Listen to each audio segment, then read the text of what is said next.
Hi,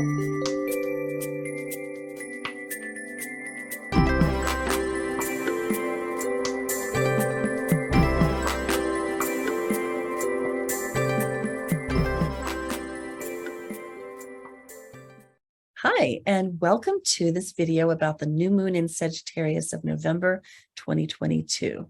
We are the astrologers of Pandora Astrology. I'm Jamie Kale Miller. I'm in Berkeley, California. I'm Julia Mijas in San Francisco, California. And we're going to tell you about this new moon along with important dates coming this month and what you should do about it.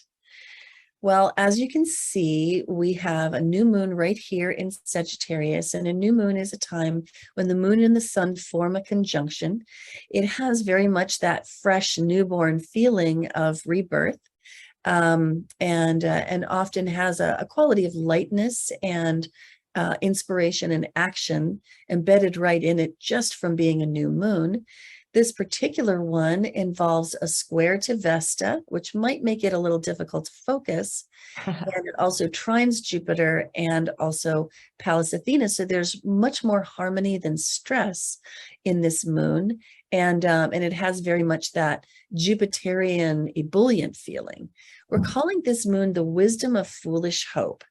And when I look at that moon in Sagittarius square Vesta in Pisces, the first image that comes to mind is like a hyperactive golden retriever, like a fairly largish dog that just wants to greet you and just licks you all over your face and paws you and jumps up on you and just can't stop itself, right? There's just so much energy and vivacity and life embedded in this moon. There's also a great theme of wisdom built into this moon because of the trine between Jupiter and Pallas Athene. Both of those are archetypes that have to do with themes of wisdom. The moon is definitely upbeat and bouncy, eager to please, hopeful and positive.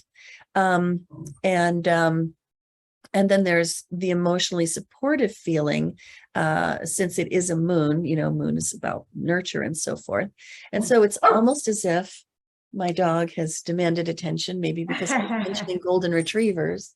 Yeah, cue the dog. That was perfectly timed. timed. Dog who may feel jealous of a golden retriever because she's and everybody loves golden retrievers. So I think there's just this very strong feeling of emotional support, like buoyancy, like I believe in you. I know you can do it. Rah, rah. I'm going to cheer for you.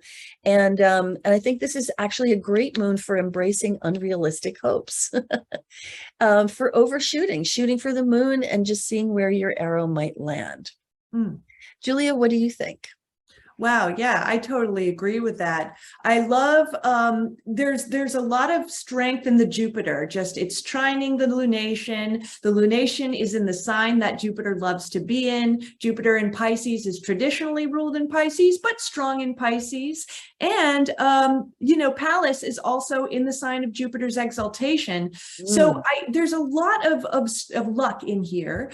What I think all this Jupiter and even Pallas have in common is Jupiter's really good at the big picture, big plans. And Pallas can be really strategic. Strategy is taking a step back and kind of looking at things from a bird's eye view a little bit. So I think this would be a great time to have big hopes for the future, a little bit of luck in sort of planning and strategy, if you can get focused. And that's the only thing in there, like you mentioned with the square from Vesta. But if you can pull it together, get a little bit of focus, this is a great time for planning things, and new moons bring new beginnings. So start a new plan in some area of your life.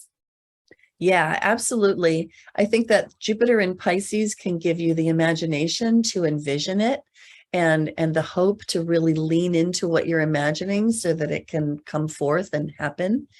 I think that the fact that Pallas Athene is in Cancer here can let you infuse what you're imagining with a lot of emotion, a lot of passion, a lot of feeling. And definitely the challenge here is that square to Vesta. Vesta is all about focus, containing, channeling, guiding energy into a funnel, if you will. And in Pisces, she's not as good at focusing as she might be. But this does suggest, I think, that if you can incorporate it into a spiritual practice and use that as your container, this can be a very powerful moon for generating hopes that might seem foolish, but speak to so far in the future that there's plenty of time for them to come to pass. Well, that's what we've got for you today. If you liked this video, please be sure to like it officially and share it with the people you love. And please subscribe to our channel too. You can find out more of the news of the month on our forecast page on our website, pandoraastrology.com. And you can find out more about getting a reading or taking a class. And you can also watch your free horoscope video over there. And until next time, we'll see you around the cosmos. Bye. Bye-bye.